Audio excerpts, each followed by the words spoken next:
Hola amigos, mi nombre es Saulo Sepúlveda. Les doy la bienvenida a su canal Conexión Celestial, un lugar para compartir descubrimientos espirituales y explorar el significado detrás de tus interrogantes. Hoy iniciamos una nueva sección estudiando la palabra y vamos a entrar en una carta o epístola poco estudiada, Judas, en el Nuevo Testamento antes de Apocalipsis. Cualquier libro que leemos hoy en día en realidad es una copia, ya sea impresa o electrónica. El documento original ha pasado por un proceso de escritura, edición, revisión y finalmente es publicado, es decir, es dado a conocer en una gran cantidad de copias. Los llamados bestseller o más vendidos hasta le dicen cuántas copias se han vendido. Los escritos antiguos se desarrollaron de una manera distinta. Los materiales utilizados de origen natural se deterioraban y se hacía necesario realizar copias de los mismos manualmente por personas dedicadas a esa labor. Eran profesionales en la materia, con la intención de conservar estos escritos por más tiempo. En el caso de Judas, se conocen alrededor de 50 copias y las más antiguas son del siglo II, es decir, entre los años 100 al 199. El original, por lo tanto, debió ser anterior y seguramente antes del año 70, ya que no hace mención ni referencia a la destrucción del Templo de Jerusalén. Del estudio de estas copias que existen, se considera que lo que tenemos hoy es un texto confiable. Veamos qué nos dice en su presentación de la carta. Judas, versículos 1 al 3. Judas, siervo de Jesucristo y hermano de Jacobo, a los llamados, santificados en Dios Padre y guardados en Jesucristo. Misericordia y paz y amor os sean multiplicados. Amados, por la gran solicitud que tenía de escribiros acerca de nuestra común salvación, me ha sido necesario escribiros exhortándoos que contendáis ardientemente por la fe que ha sido una vez dada a los santos. Judas, siervo de Jesucristo y hermano de Jacob. Existen otras personas mencionadas en el Nuevo Testamento con el nombre de Judas, de tal manera que se identifica plenamente para sus lectores por estas dos expresiones, siervo de Jesucristo y hermano de Jacobo. Hoy diríamos que Judas se presenta a sí mismo con nombre y apellido y no es Judas Iscariote o algún otro de los discípulos mencionados en los evangelios. En ese tiempo la comunidad de creyentes no es muy numerosa en la región de Jerusalén y por lo tanto difícilmente se confundirían con esta presentación. Otros creyentes y escritores conocidos como padres de la iglesia se refieren a esta carta sin atribuirla a alguien más. Veamos más a detalle cómo es que se presenta Judas. Dice Judas, siervo de Jesucristo. Queda claro que no es uno de los apóstoles, él es siervo de Jesucristo. Otra traducción de la palabra original es esclavo en lugar de siervo. Es común en los escritos del Nuevo Testamento referirse a los cristianos como siervos y se aplica en el sentido de una obediencia total, como el caso de un esclavo. En esto, Judas se presenta a sí mismo con una actitud de estar sujeto a la voluntad de Jesucristo. También se presenta como hermano de Jacobo. Esto puede ser confuso para algunos, pero si pensamos bien y vemos más pasajes en la Escritura, realmente muchas porciones en el Nuevo Testamento, llegaríamos a la conclusión de que Judas y Jacobo, siendo hermanos, y la palabra hermano aquí que se utiliza en el original, quiere decir que han nacido de la misma madre, es decir, Judas y Jacobo son hermanos, son hijos de la misma mujer. Y se tiene entendido que en este caso ellos dos son hijos de María y de José. Se identifica plenamente y claramente quién es él. No es alguien desconocido, no es alguien extraño al grupo de los cristianos. Es hermano de Jacobo, quien es considerado uno de los principales en la iglesia de Jerusalén en su tiempo.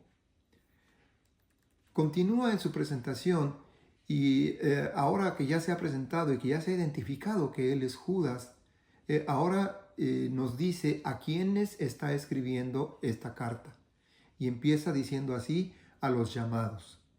Está dirigida esta carta entonces a aquellos que han sido llamados.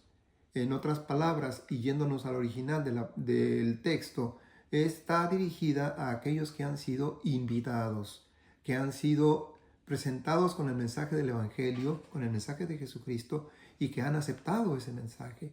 Estos son los que aquí son llamados.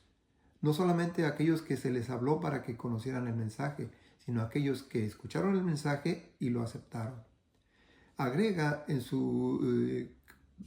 esta parte, en la dirección a quienes va esta carta, también les dice santificados. Esto es un concepto del Antiguo Testamento. Judas hace mucha referencia al Antiguo Testamento. Tendremos que estar refiriéndonos con mucha frecuencia a esos pasajes, a esa parte de la Biblia.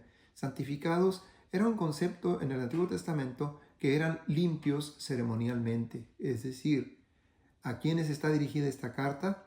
A aquellos que han sido invitados por medio del mensaje del Evangelio, aquellos que han aceptado el mensaje del Evangelio de Jesús y entonces han sido santificados, han sido limpiados, han sido preparados y presentados delante de Dios como alguien limpio, delante de Dios el Padre.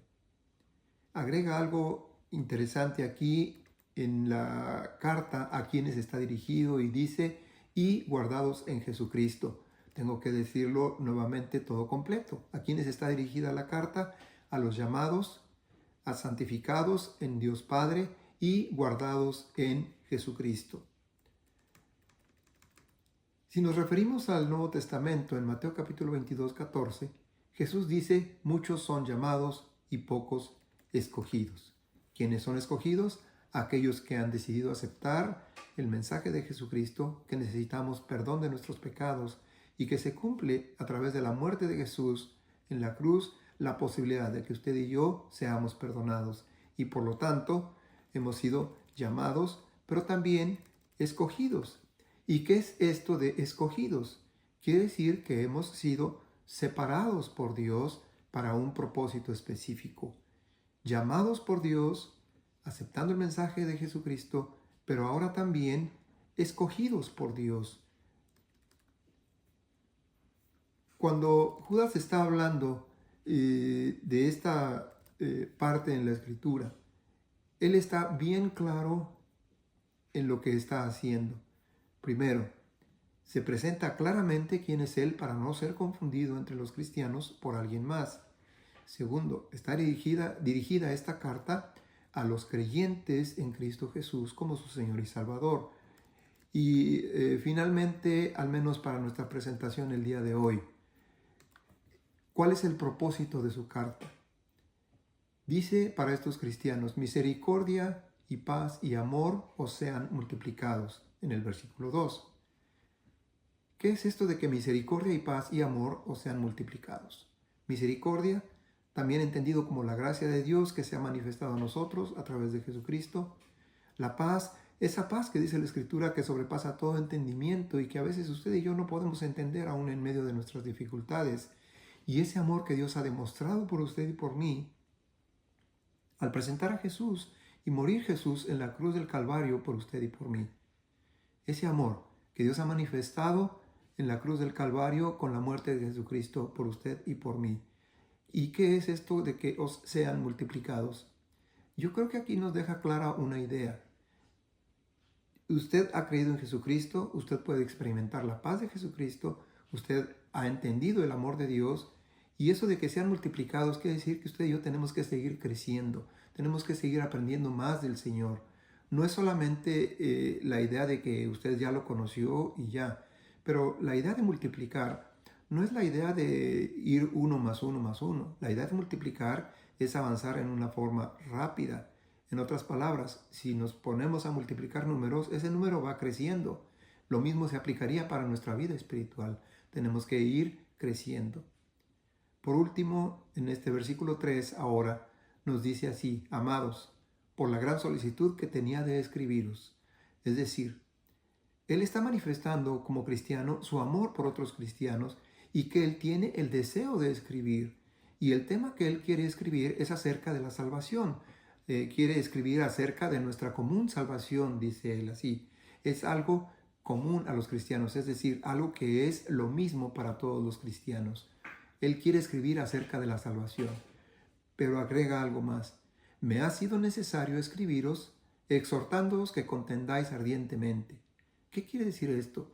Para él era necesario escribir ya no tanto de la salvación, sino una exhortación, es decir, una invitación ferviente para contender ardientemente, es decir, para luchar con todas nuestras fuerzas por la fe que ha sido una vez dada a los santos.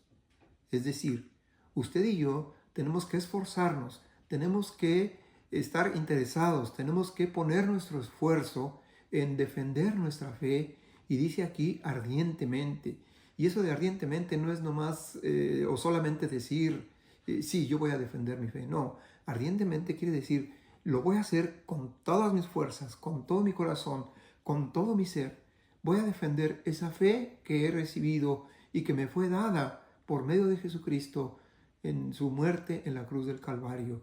Y esa fe que usted y yo hemos recibido y hemos tenido y hemos confiado en el Señor, esa fe que se basa en cosas que no vemos, que no existen todavía, como dice la Escritura. Fe es la seguridad de lo que se espera, la convicción de lo que no se ve, cosas que no han sucedido, que yo sé que van a suceder. Esa fe que ha sido una vez dada a los santos, eso es lo que usted y yo tenemos que defender. Y eso es lo que Judas está defendiendo en esta carta, y que aunque es muy breve en una lectura directa y rápida, pero tiene enseñanzas muy profundas, y ustedes lo podrán ver y lo podremos ir viendo más adelante. Ustedes se darán cuenta, aparentemente en 3 versículos, y ya todo el tiempo que hemos consumido, y créame, no hemos ido a tanto detalle en cada una de estas palabras, pero creo que hemos quedado en la parte importante. El Señor tiene para nosotros un mensaje muy claro. Tenemos que defender nuestra fe. ¿De quiénes? Más adelante lo veremos. Especialmente está dirigido a defender nuestra fe en contra de los falsos maestros. Y es algo que día a día usted se puede dar cuenta. Es algo que sucede día con día. Muchos falsos maestros que hay alrededor. Pero entonces usted y yo somos llamados a defender la palabra de Dios. No porque tengamos que defender a Dios. A Dios nadie tiene que defenderlo. Lo que usted tiene que defender es cuidar su propia fe. Darse cuenta a través de la palabra de Dios que las enseñanzas que hay, usted debe seguir guiándose y protegiéndose en su mente, en su corazón, escudriñando la palabra de Dios. Muchas gracias, hermanos. Espero poder presentar más con ustedes sobre este tema más adelante. No olviden suscribirse y compartir este canal, de tal manera que cuando salga el nuevo video ustedes puedan ser notificados y se les pueda avisar de que ya está lista la siguiente parte. Les espero en el próximo Saulo Sepúlveda, Conexión Celestial.